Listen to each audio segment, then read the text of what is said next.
Okay, welcome back everyone. What we're going to cover right now is one of two relatively similar yet somewhat distinct messages or forms of messages that are commonly used or can be definitely used in business communication. The first we're going to talk about in this video is the negative or bad news message. Some of the goals when it comes to providing bad news. Now, bad news can be everything from responding with a no or a can't do or whatnot. So it's usually contrary to what the receiver expects to hear. First of all, the usage. Well, negative messages or bad news messages are found in all forms of business communication. Now, these would include email, memorandum, letters, reports, and also oral presentations and conversations. However, for this class, we are going to again focus only on the written communication. Now, your dilemma will be to determine which of the methods, written methods, you will use when providing the bad news to the receiver. Now, will that be in an email form? Will that be in a memorandum form? Or will that be in a letter form? Now, we have covered all three of these. We have talked about when do you use these, when don't you use these. So from the context of the situations that you will receive in the future, well, for the assignments, the next two assignments for sure, you will have to determine, well, will this be an email, will this be a memo, or will this be a letter? Now, again, if you are not sure when do you use which of these, you need to go back and take a look at the corresponding videos, readings, and viewings for these three particular areas. So let's go ahead and proceed now.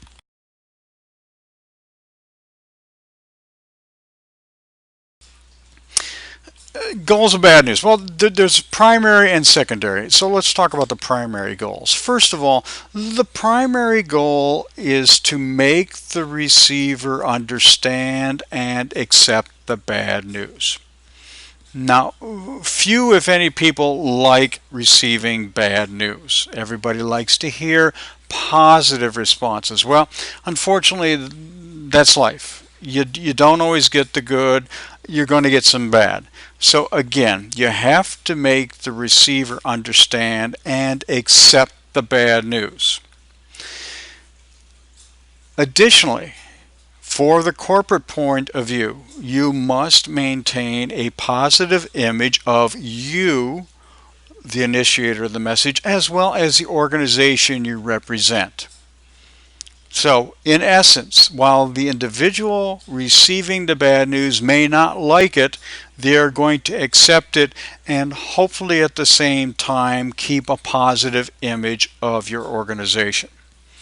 It is going to be rare instances where you are going to provide bad news to a customer and you don't care if they come back. Okay. In business, we already know that the heart of business is repeat business. So if you basically alienate a customer, they won't come back. And just because you have to provide bad news does not mean you have to alienate them. So that's what we're going to focus on from the writing point of view.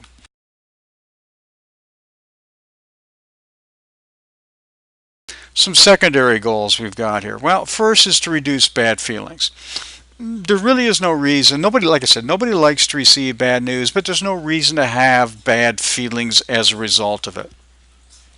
You have to convey in the message that the response is fair. Okay, that it's going to be the same for everyone, no matter who provided the initial inquiry. The same message, the same negative bad news message will be sent to everyone. Also, you have to indicate that or you don't want to have further future correspondence. Unlike what we talked about in routine messages in the closing, you've always put in some kind of a call for an action. Is it implied or explicit? Call me if you don't like this, let me know, so on, so on. You want to keep the communication open. However, in bad news, you don't. You want the bad news to be delivered. You want it to be accepted, not necessarily liked, but accepted, and to move on from that point in time. So again, another thing is creating legal liability or responsibility for you and the organization. Again, this is not so much of an issue, but you got to be careful what you say, when you say it, and how you say it.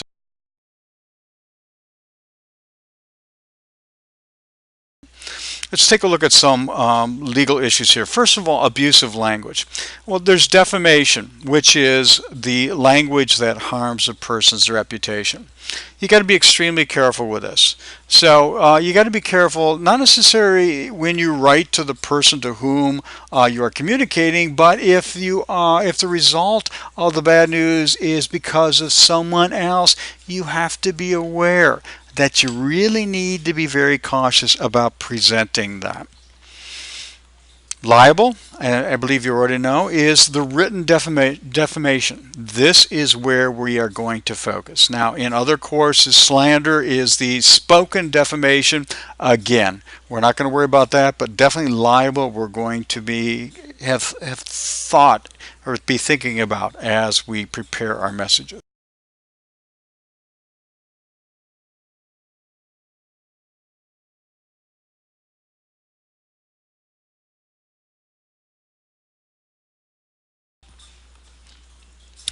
Some careless language. We also need to be careful about what we say.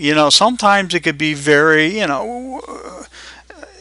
we may not really understand what we're saying. We think there's nothing wrong with it, but we do sometimes make statements that are potentially down the road at a different level could be misinterpreted and a problem. For example, take a look at this. The factory is too hazardous for tour groups. Now, by its statement, most individuals would understand, well, geez, factories can be a dangerous place, and, well, sometimes you can't have tours. You can't have open tours. A lot of companies do that. A lot of manufacturing companies, assembly plants allow tours, usually within a safety zone of double yellow lines, but generally speaking, a lot of companies don't do this. Now, the problem when you put in this statement, it's not so much for the tour groups, but if you think about the individuals that you employ and work in these hazardous groups, if you put in the statement the factory is too hazardous for tour groups and one of your employees becomes injured and they are aware that this is in writing, this statement is in writing, it could be used as a basis for a lawsuit. So again, be very careful about what you say. Look at the consequences beyond the immediacy.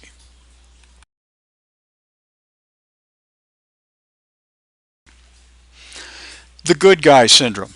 Now, I'm sure none of you like being the heavy. I certainly don't. Most people do not. Some do, but most don't. So we need to be careful about what we say. Dangerous statements that ease your conscience or make you look good. An example, I thought you were an excellent candidate, but we had to hire, and you can finish the sentence. We had to hire someone else, we had to hire this individual, whatever the case might be. The point is, when you write for the company using company letterhead, you are the agent or of the organization, you are speaking for the organization, and you must only express the views of the organization. Therefore, do not include anything about your personal opinions. That's a big no-no.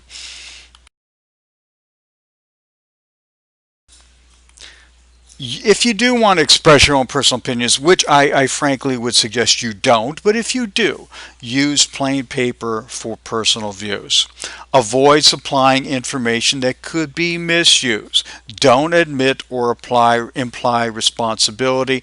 Check with your legal counsel. Okay, you look at some of the major issues out there, particularly with the auto industry.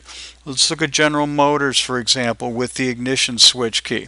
Not once has General Motors ever admitted shall we say, responsibility for the deaths. Now, they've always indicated they've admitted responsibility for a problem with the equipment. There has been really no direct connection per se where they were apologizing for the deaths, admitting responsibility for the deaths. It won't happen. That would open to tremendous legal obligations. Not that they don't have enough as it is now, but even far more. So again, be careful what you say. Now let's talk about the pattern. With routine messages, we've always had a direct pattern. You start with an opening, states the purpose, the body states the details, the closing states maybe a summary and a call for an action. We're not going to use that with bad news. The opening, a neutral or a positive opening that does not reveal the bad news. Now, in this case, fluff is acceptable, but don't overdo the fluff, okay?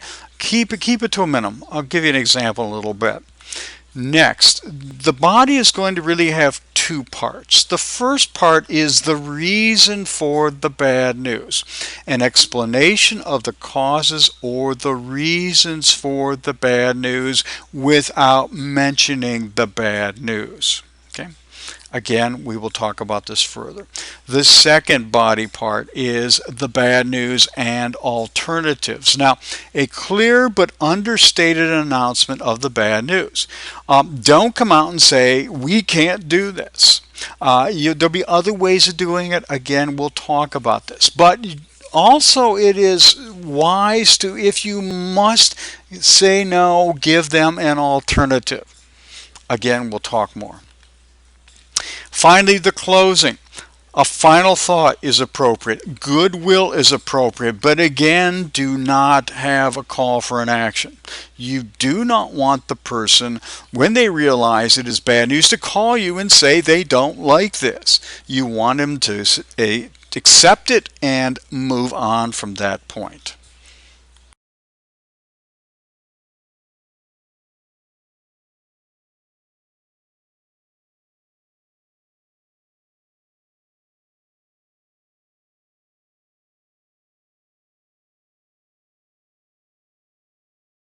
Onward.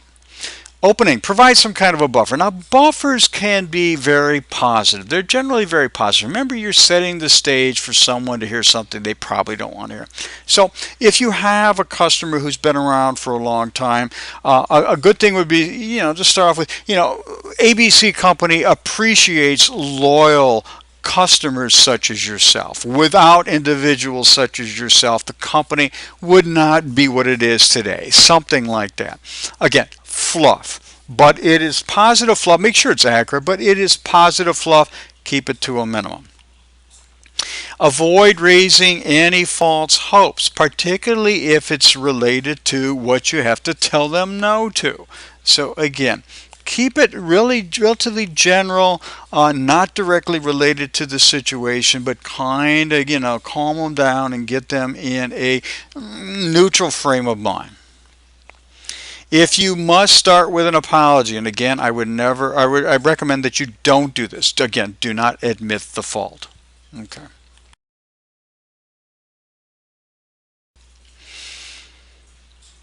The first body section. Okay, again, you're presenting the reasons here. Now, explain clearly why the request must be denied without revealing the proposal or the refusal. Excuse me, not the proposal, refusal.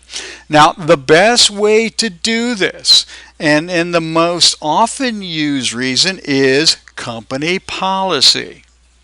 So what you would say is, it is company policy to do something. You won't say it is company policy not to do something, because the second not is negative. You try to use as few, if any, negative terms as possible, because the reader is going to be aware of the message and picking up on those, which is going to develop a negative response to your message. Choose positive words. Avoid the negative again. Cannot, claim, denied, error, failure, unwitting. Look at the opposite of that and tell them what you can do, what can be done, what will be done, instead of what you won't do, can't do, will not be done. Show that the matter, again, was treated seriously and fairly. You can say, a review board looked at this, and the decision would have been applied to everyone. Something like that. Okay, move on.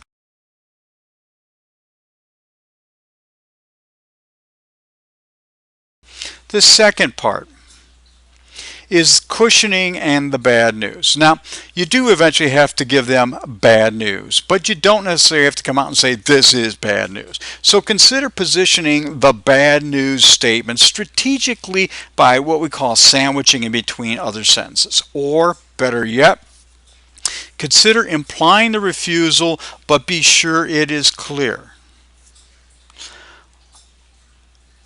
It is suggested that a compromise or an alternative be available. Companies can always come through with some form of alternative. Between you and me, it's we can't do this, but we will do this. Now, you're not going to say that, but that's the idea.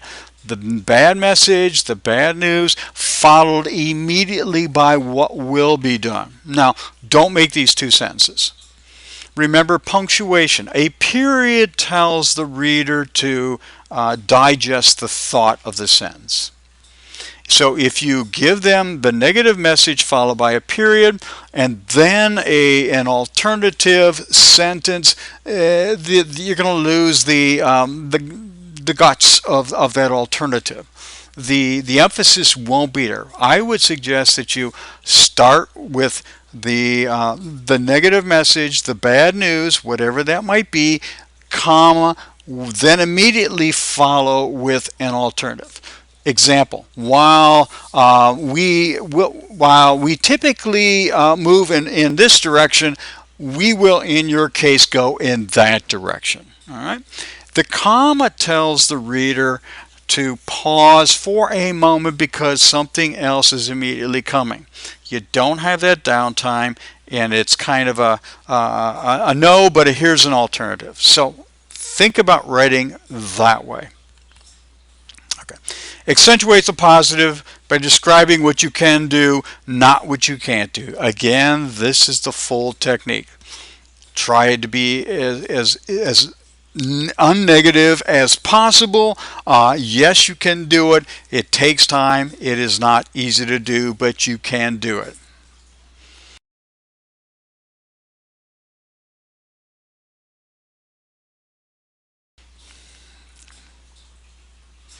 The closing, again, maybe a summary. I would probably be careful about summaries because then you're reapproaching it. Maybe looking forward. Again, we appreciate you being a loyal customer. We look forward to working with you in the future. Offer some good wishes, maybe the compliments. Avoid referring to the refusal. Again, you've mentioned it. You're done. Let's move on. Again, no call for action. No, if you don't like this, if you want to talk about this, give me a call, whatever. We're done. None of that.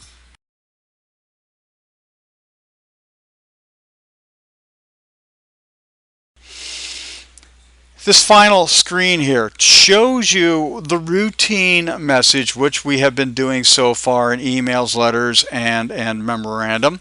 The opening, the body, the closing, the routine message opening, the negative message opening, followed by the body, the closing, and it will show you the differences between those two.